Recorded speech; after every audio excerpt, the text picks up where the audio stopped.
ఓం శ్రీమాత్రే నమః. 65వ శ్లోకం. భానుమండల మధ్యస్థ భైరవీ భగమాలిని పద్మాసనా భగవతి పద్మనాభ సహోదరి. భానుమండల మధ్యస్థ, సూర్యమండలం యొక్క మధ్యస్థానమందు ఉన్నట్టిది అని ఈ నామం యొక్క అర్థం. భాను అంటే సూర్య, మండల అంటే సూర్యమండల, మధ్యస్థ అంటే మధ్యలో ఉన్నది. దేవి సూర్యునందు ఉన్నది కనుకనే గాయత్రిని స్మరిస్తూ సంధ్యావందనము, సూర్య నమస్కారాలు చేయుచున్నాము. ఇప్పటి వరకు ముందు నామాల్లో మనం ఆ తల్లి పంచ కార్యములు నిర్వర్తించింది, పంచశక్తులకు స్వరూపిణి అని చెప్పి త్రిమూర్తుల తత్వము అని మనం ముందు నామాల్లో తెలుసుకున్నాము.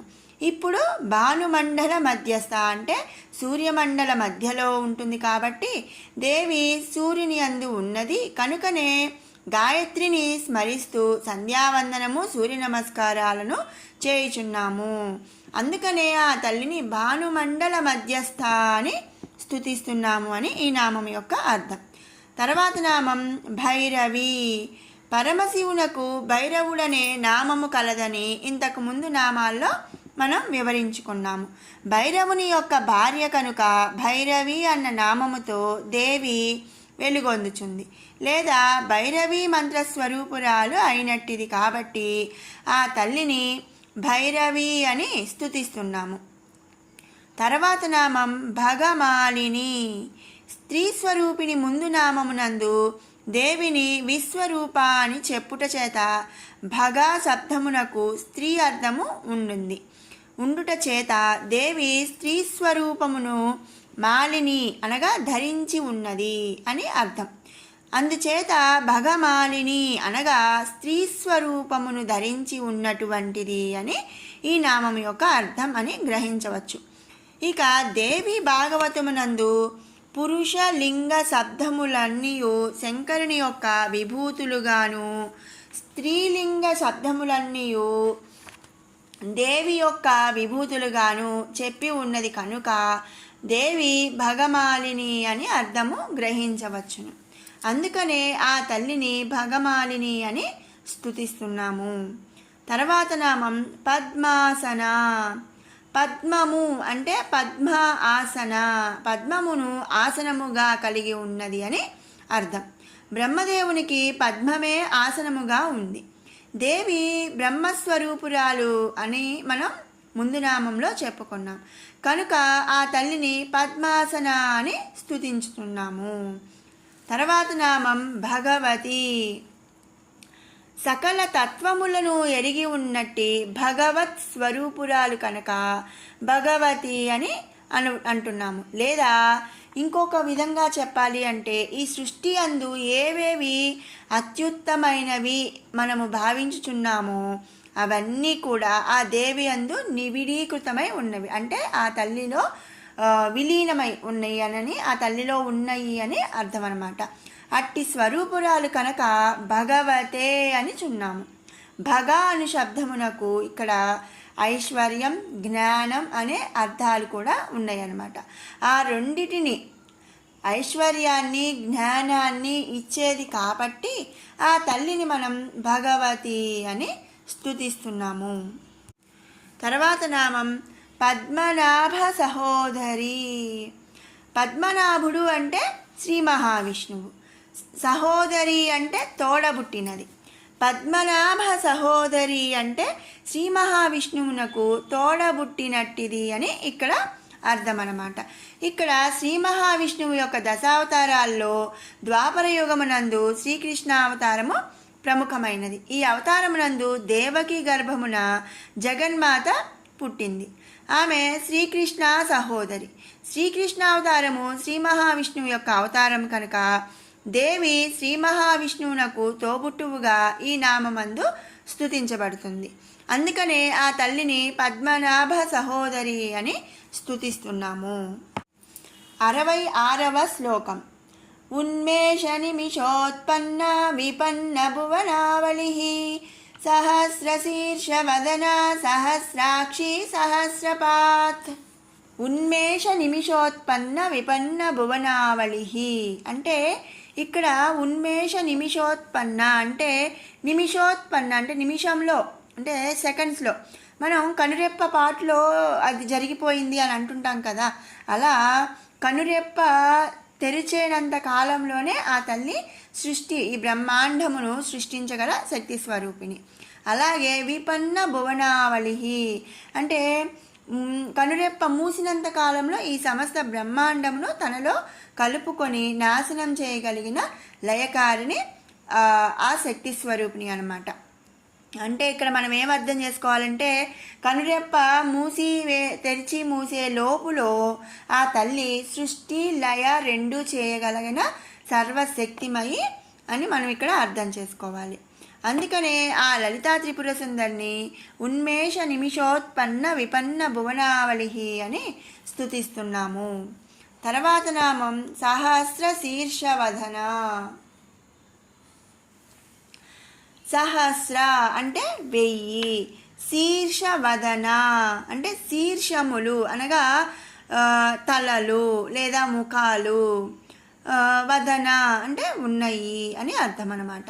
సహస్ర శీర్ష వదన అంటే 1000 శీర్షములు అంటే 1000 శిరస్సులు ముఖములు కలిగినటువంటి అని ఈ నామం యొక్క అర్థం. ఇక్కడ దేవి అనంత శక్తి స్వరూపిణి కనుక అనంతమైనటువంటి తలలు ముఖాలు కలిగినట్టిది అని జ్ఞానులు చెప్తున్నారు. అందుకనే ఆ తల్లిని సహస్ర శీర్షవదన అని స్తుతిస్తున్నాము. తర్వాత నామం సహస్రాక్షి. సహస్ర అంటే 1000, అక్షి అంటే కళ్ళు. మనం పైనామంలో చెప్పుకున్నాము కదండి, సహస్ర శీర్షవదన అంటే 1000 శిరస్సులు ఉన్నాయి అని. మరి 1000 శిరస్సులు ఉన్నది కాబట్టి 1000 కొద్ది కనులు కలిగి ఉన్నటువంటిది అని లేదా అనంతమైనటువంటి కనులను కలిగినటువంటిది అని మనం ఈ నామంలో చెప్పుకుంటున్నాము. అందుకనే ఆ తల్లిని సహస్రాక్షి అని స్తుతిస్తున్నాము. ఆ తర్వాత నామం సహస్రపాత్. ఇక్కడ పైనామంలో చెప్పుకున్నట్టు 1000 తలలు 1000 ముఖాలు ఉన్నాయి కాబట్టి ఆ తల్లికి సహస్రపాత్ అంటే పాదములు, 1000 కొద్ది పాదాలు కలిగినటువంటిది అని ఈ నామంలో చెప్పుకుంటున్నాము. మరొక విధంగా అనంతములకు అంటే చెప్పలేనన్ని పాదాలు పాదాలు ఉన్నటువంటిది లేదా లెక్కింప సఖ్యము కానటువంటి పాదములు కలిగి ఉన్నటువంటిది అని మనం ఈ నామంలో చెప్పుకుంటున్నాము. అందుకే ఆ తల్లిని సహస్రపాత్ అని స్తుతిస్తున్నాము. 65, 66 శ్లోకాల వివరణ తెలుసుకున్నాము కదా. ఇప్పుడు 63 నుంచి 66 శ్లోకాల వరకు 2 సార్లు పారాయణ చేసుకుందాం. ఓం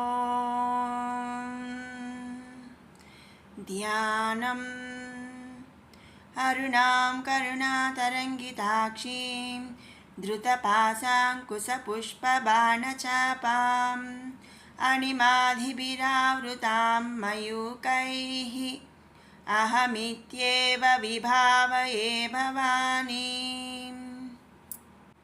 ధ్యాయేత్ పద్మాసనస్థాం వికసితవదనాం పద్మపత్రాయతాక్షీం హేమాభాం పీతవస్త్రాం కరకలితలసద్ధేమ పద్మాం వరాంగీం సర్వాలంకారయుక్తాం సకలమభయదాం భక్తనమ్రాం భవానీం శ్రీవిద్యాం శాంతమూర్తిం సకలసురనుతాం సర్వసంపత్ప్రదాత్రీం సకుంకుమవిలేపనామళికచుంబికస్తూరికాం సమందహసితేక్షణాం ససరచాపపాశాంకుశాం అశేషజనమోహినీ మరుణమాల్యభూషోజ్వలాం జపాకుసుమబాసురాం జపవిధౌ స్మరేదంబికాం.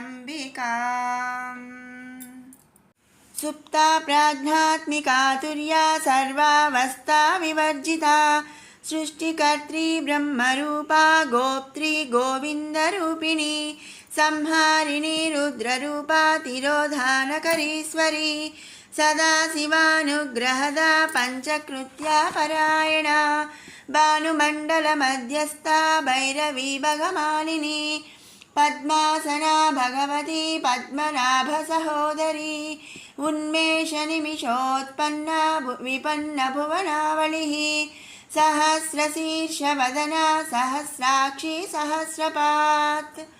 మరోమారు పారాయణ చేసుకుందాము.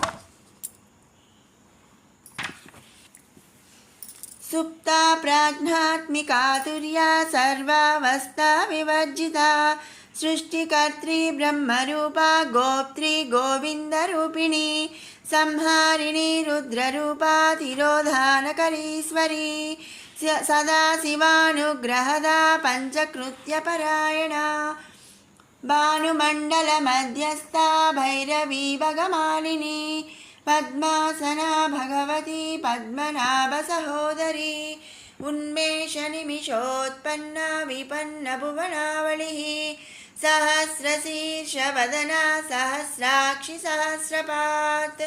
ఓం శ్రీమాత్రే నమః.